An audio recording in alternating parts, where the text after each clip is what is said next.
Now, shoot. And the power. And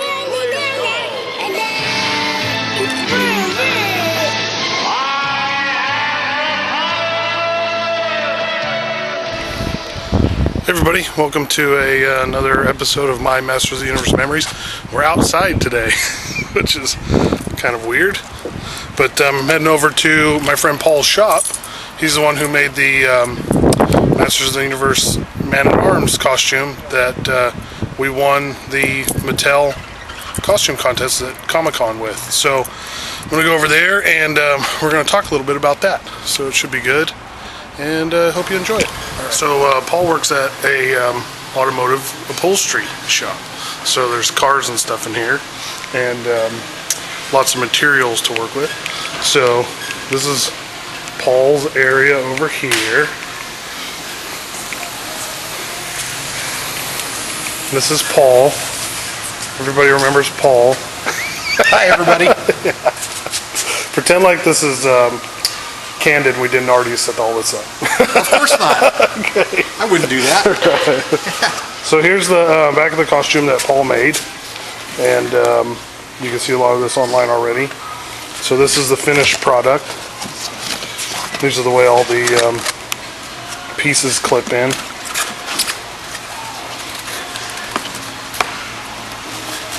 Is that one still broken? Yeah. Yeah. So anyway, this is what won the contest, the way all the pieces fit in. This is the front of the armor. Still yellow too. Oh yeah. Yeah. So these are glow sticks that light up. All these were. Yeah, they didn't last very long though, did they? Nope, they didn't. But it was okay. But most of it was constructed with. This is your basic at your home store, home improvement store. This is the stuff that actually I'm standing on right here. Mm-hmm. So you get a big roll of this. It's like $20. That was enough to do more than this. I mean, I did a lot with it. And to get this stuff off, you just take some sandpaper and you, like we did here. Oh yeah. You know, and then the biggest thing is to get a glue that's going to work good with this. To glue these edges and glue everything onto each other. Contact adhesive, you glue both sides, stick it together. You can build them up like I built these up in layers. And then I bought a cow belly piece of leather for this in the back here, which I stained it. Oh, you made those straps? I made these straps. I thought you bought them. No, I made them. Wow. I used the cow belly. Wow. Yeah, the cow belly, and then I bought little buckles at Joann's. Oh, I thought they already came like that. No. Oh. No, I made them. Wow. And this is just like felt. It kind of looks like the one there.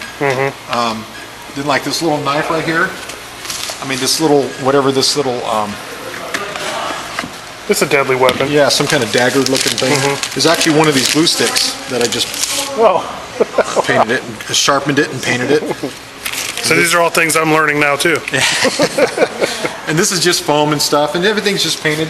The way I made these little clips is by just a piece of aluminum from the home store, and then I covered them in a matching felt. Just glued it on. I bent it into shape.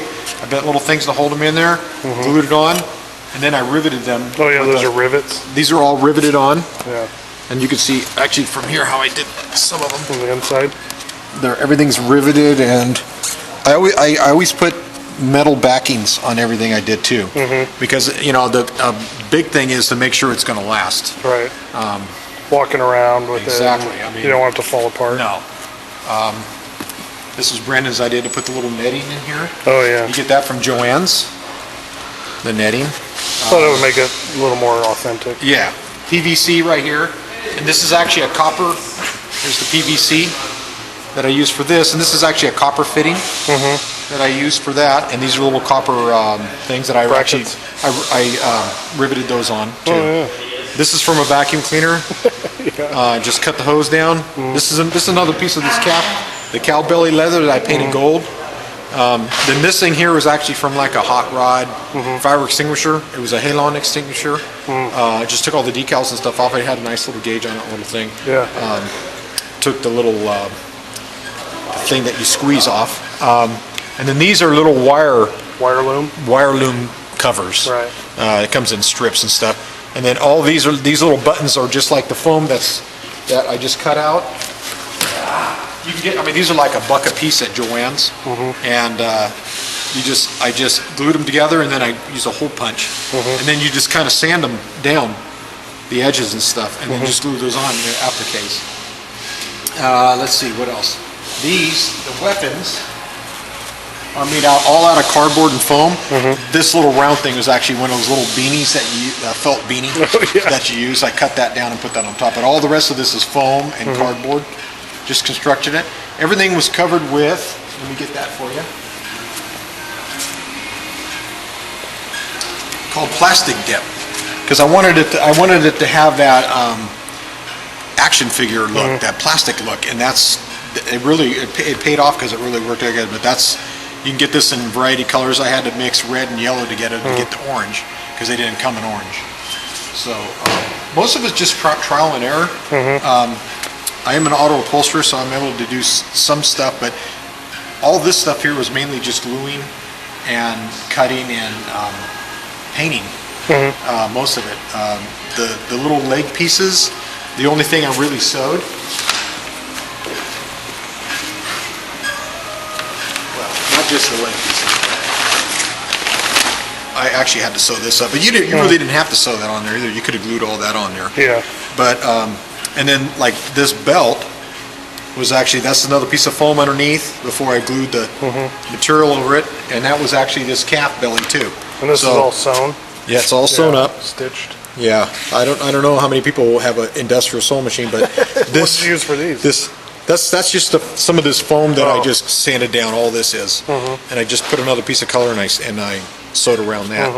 But it's good. It takes a really heavy-duty sewing machine to sew this thick leather. Right. So you'd have to have an industrial one. But so this is all leather too? This is all leather underneath here. I covered it with vinyl.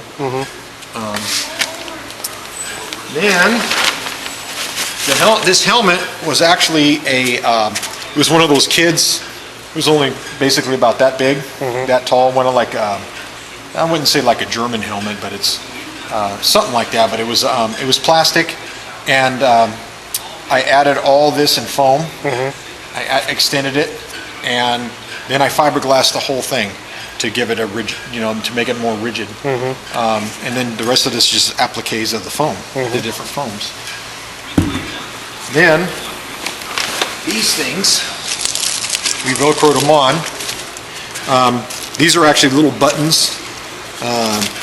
In upholstery, you use the little buttons in the seats, and that's what those are, to hold those on. This round thing is actually a piece of foam, of that foam. Oh, yeah. And what I did was, this foam is really can be molded very easily with a heat gun. So I just use a heat gun, and I put them on. I just worked the heat gun and just kept working it over that, and that gave me my shape, and then I just cut out the size of it. And then, of course, I fiberglassed it. Right. You want to keep the shape, and I did that too. And this round thing here is just a piece of this tubing. I just cut it the length and just kind of shoved it on there. Basically, that's about what most of this stuff is. This is a glue stick. I like this arm piece because it's got the ridges. Yeah, that's the same thing with this. It's just layered foam. And then I fiberglassed it so it can keep this shape. This is just a glue stick right here, and these are some boat top fittings, and some more of those buttons. But basically, that's and then like this is just foam and cardboard.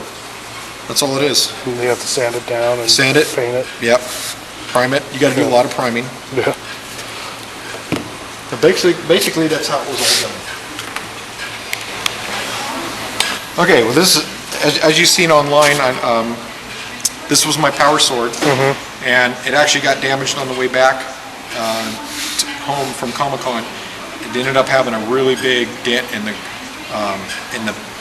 blade here. The blade was this is all constructed out of cardboard and foam. It's actually, you just sand this stuff off, and then you just glue it onto the cardboard. I actually started with a cardboard piece. And when I say cardboard, this is actually panel board, which is like what it's a really dense cardboard that car door panels are made out of. You can get them at upholstery shops for about $10 for a big, huge sheet. It'd be more than enough to do this. I drew this out first, and then I put foam on both sides, and then I just sculpted it the way I wanted it to be. And then I actually put a layer of liquid fiberglass over the whole thing to kind of keep it rigid. And then I primed it really well, painted it, cleared it. And then this piece here, well, let me take this out so you can see it. I can always get this back up.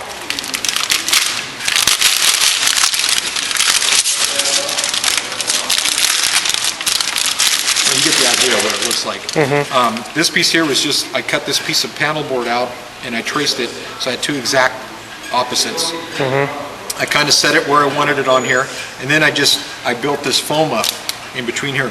I glued foam in between, so this is all like 3 or 4 layers of foam in between here, and then I just kept sanding it and stuff, and then some places I had to do a little bondoing and stuff to build up to get this to look just right. And then this is actually removable, so I removed it, did it, and then I removed it and painted it separately, so it all, and then I assembled it at the last minute. I could take it back apart. I made this little plug so I can kind of take it out, and I made this little handle out of just vinyl. But anyway, but it's easily repaired. It's not a big deal when it gets damaged, and it actually it looks pretty good.